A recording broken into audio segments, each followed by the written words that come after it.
Presiden Cina Xi Jinping mengungkapkan niatnya untuk menjadikan negeri tirai bambu sebagai pusat panggung dunia. Di bawah kepemimpinan Xi, Cina bergerak maju di berbagai sektor mulai dari teknologi, ekonomi hingga militer. Pengamat dari program strategi dan geoekonomi Carnegie, Jack Sullivan, berpendapat bahwa Cina telah melakukan berbagai upaya, termasuk pemaksaan dan manipulasi politik untuk melemahkan hubungan Amerika Serikat dengan mitra militer dan sekutunya.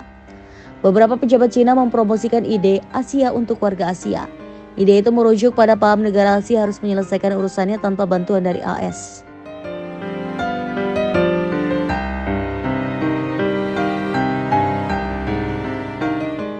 Menurut Sech, Cina kini memiliki 3 motif dalam pendekatan global.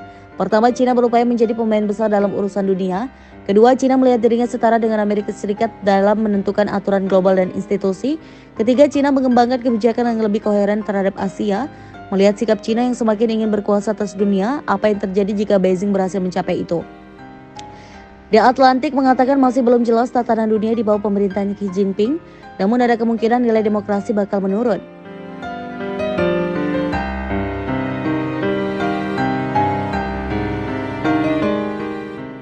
Matt Pottinger, kepala program Cina di Foundation for Defense of Democracies mengatakan, itu perubahan tatanan dunia yang dilakukan Cina sebenarnya untuk mengubah supremasi hukum, mengubah sistem kesetaraan di antara negara dengan kepekaan hierarkis yang mengutamakan otoritarianisme. Mirip dengan pendapat sebelumnya, pengamat di Pusat Strategis dan Studi Internasional atau CSIS Indonesia, Wafa Karisma, berpendapat Cina mungkin bakal jadi negara adidaya tetapi tidak sendiri.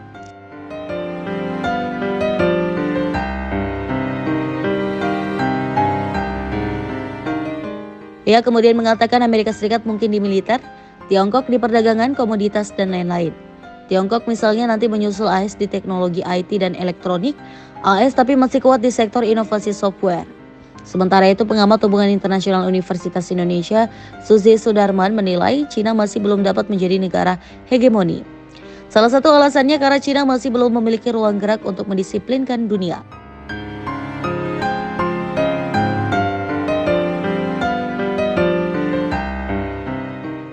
Selain itu, Suji berpendapat Cina masih belum memiliki kesempatan yang sama agar negara lain patuh pada sistemnya yakni yang lebih otoriter.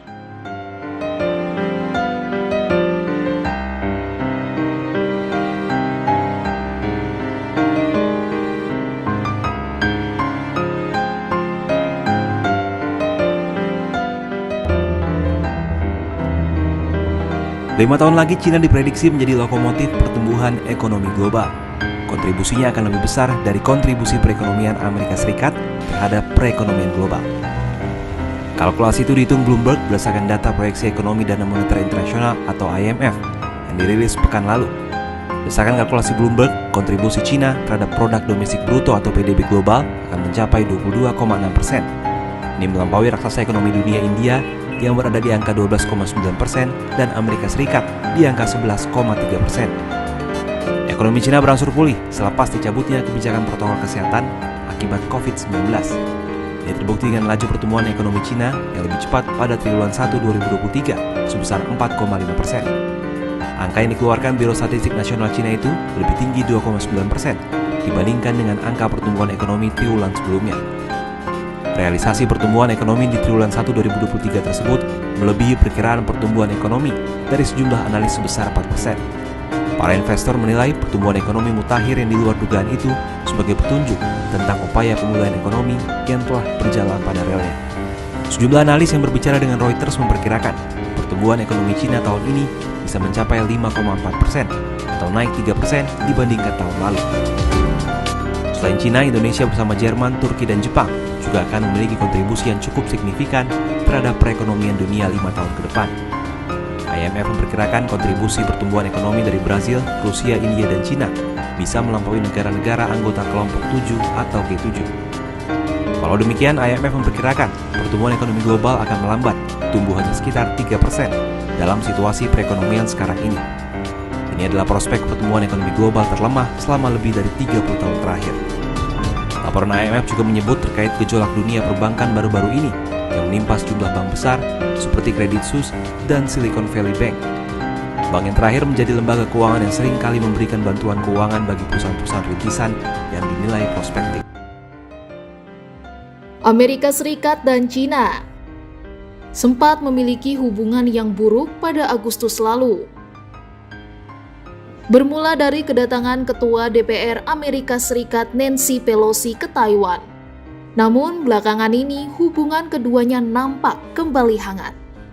Kehangatan itu terlihat pada sela-sela KTT G20 di mana Presiden Amerika Serikat Joe Biden dan Presiden China Xi Jinping mengadakan pertemuan tatap muka untuk pertama kalinya. Tak hanya pada Agustus lalu, hubungan diplomatik keduanya seringkali tak stabil. Lantas, bagaimana hubungan Amerika Serikat dengan China selama ini? Hubungan antara China dan Amerika Serikat mulai rumit sejak 1949.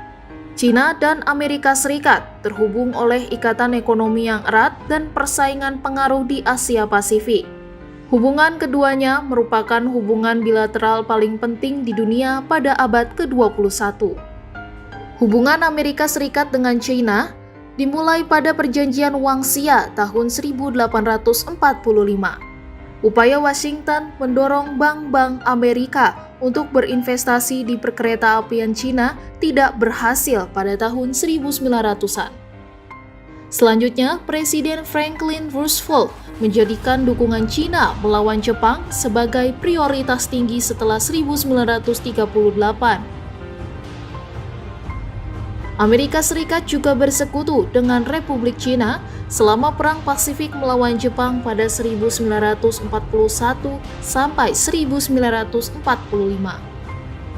Washington mencoba berkompromi dengan pemerintah nasionalis dan Partai Komunis Cina pada 1945 sampai 1947, namun berakhir dengan kegagalan. Setelah kemenangan Partai Komunis Cina pada kepemimpinan Mao Zedong di Tiongkok Daratan, Perang Saudara Tiongkok pecah, yang menyebabkan hubungannya dengan Amerika Serikat memburuk. Amerika Serikat terus mengakui Republik Tiongkok di pengasingan Taiwan sebagai pemerintah Cina yang sah, dan memblokir keanggotaan Republik Rakyat Tiongkok di Perserikatan Bangsa-Bangsa sampai kunjungan Presiden Richard Nixon ke Cina pada 1972 yang menandai pembalikan posisi yang tidak terduga.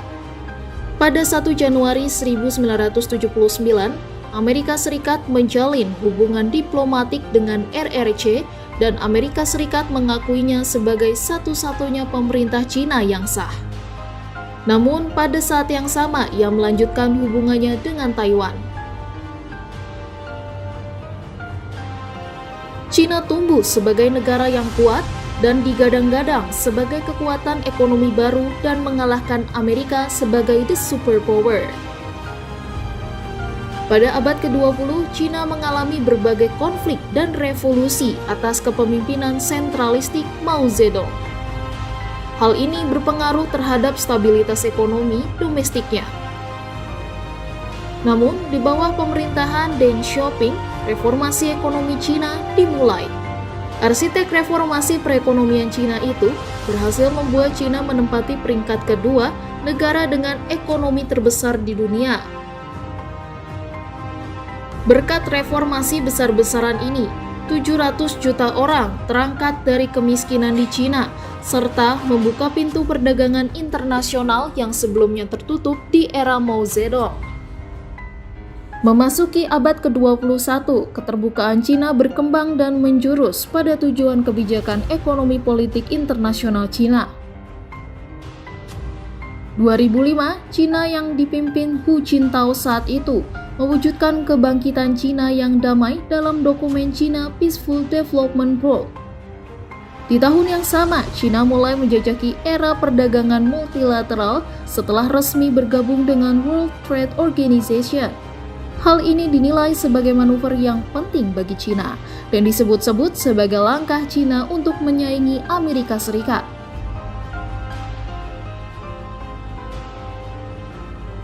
Saat ini, Amerika Serikat dan Tiongkok memiliki kepentingan politik, ekonomi, dan keamanan yang sama, seperti non-proliferasi senjata nuklir, tetapi ada kekhawatiran yang belum terselesaikan. Kedua negara masih bersengketa atas masalah teritorial di Laut Cina Selatan. Cina mengklaim kedaulatan atas hampir seluruh Laut Cina Selatan. Sementara Amerika Serikat melihatnya sebagai perairan internasional dan menegaskan hak atas kapal perang dan pesawat udaranya untuk melakukan operasi di wilayah tersebut. Pengaruh Amerika Serikat di Asia semakin menguat sejak pemerintahan Presiden Joe Biden, sementara pengaruh Cina melemah akibat pandemi COVID-19. Ekonom dan para peneliti dalam laporan Indeks Kekuatan Asia menemukan jika Cina kini mengeluarkan biaya militer 50% lebih banyak. Hal ini menjadikan Cina tetap menjadi yang terdepan dari semua negara di wilayah Asia Pasifik dalam hal kekuatan secara keseluruhan. Namun, Amerika Serikat juga membentuk aliansi dengan negara-negara lain untuk menandingi pengaruh Cina di kawasan Pasifik Selatan. Kelompok aliansi ini terdiri dari Amerika Serikat, Australia, Jepang, Selandia Baru, dan Inggris. Kelompok informal tersebut dibentuk dengan tujuan meningkatkan hubungan ekonomi dan diplomasi dengan negara-negara Kepulauan Pasifik. Kelompok itu diberi nama Partners in the Blue Pacific. Direktur peneliti Lowy Institute, Hervé Limahieu, menilai pertumbuhan ekonomi Cina akan terus terjadi. Dan di saat bersamaan Cina terus mengembangkan pengaruh dalam bidang militer. Cina dinilai tidak akan dominan seperti Amerika dulu. Namun, dunia harus bersiap menghadapi abad bipolar di Indo-Pasifik yang lebih bergantung pada keinginan Amerika dan Cina. Negara-negara yang berada di jantung Indo-Pasifik memahami situasi tersebut. Dinamika persaingan Amerika Serikat-Cina menghadirkan tantangan tak mudah. Realitas ini berlangsung bersamaan dengan adu klaim wilayah Laut Cina Selatan yang bersinggungan dengan teritori anggota ASEAN sehingga menambah kompleksitas persoalan. Konflik bersenjata di Ukraina memberi contoh tentang betapa berat beban yang harus dipikul ketika perebutan pengaruh gagal dikelola secara damai dan dialogis. Negara-negara berkekuatan besar yang berkepentingan di Indo-Pasifik bersama negara lain di kawasan itu memiliki tugas berat untuk mengelola dinamika yang terjadi agar perang tidak meletus dan pertumbuhan berlangsung berkesinambungan demi kemakmuran bersama. Cina dilaporkan menjadi negara terdepan dalam teknologi penting, mengalahkan negara-negara barat dalam terobosan ilmiah dan penelitian. Diketahui, ada 37 dari 44 teknologi penting yang saat ini telah dikuasai oleh Cina. Hal tersebut dilaporkan oleh Australia Strategic Policy Institute atau ASPI melalui Critical Technology Tracker. ASPI melaporkan, Cina mendominasi di berbagai teknologi seperti pertahanan, ruang angkasa, robotika, energi, teknologi kuantum, dan lain sebagainya. Namun, menurut sumber lainnya, beberapa bidang lain juga telah dikuasai Cina, seperti di bidang penerbangan nirawak, machine learning, energi nuklir, dan lain-lain. Menurut ASPI, dominasi Cina di beberapa bidang begitu mengakar, hingga 10 lembaga penelitian terkemuka dunia untuk teknologi tertentu berlokasi di Cina. Sebagai perbandingan, AS hanya menguasai 7 dari 44 teknologi penting, contohnya sistem peluncuran luar angkasa dan komputasi kuantum. Sementara itu, Inggris dan India termasuk di antara 5 negara teratas yang berupaya menguasai 29 dari 44 teknologi penting. Lalu, Korea Selatan dan Jerman masing-masing juga berupaya menguasai teknologi penting, yakni 20 dan 17 aspek dari 44 teknologi penting. ASPI memuji kehebatan Cina yang terus-menerus mempelajari teknologi penting. Namun, di sisi lain, kehebatan Cina tersebut juga dinilai menjadi alarm bagi negara-negara lain.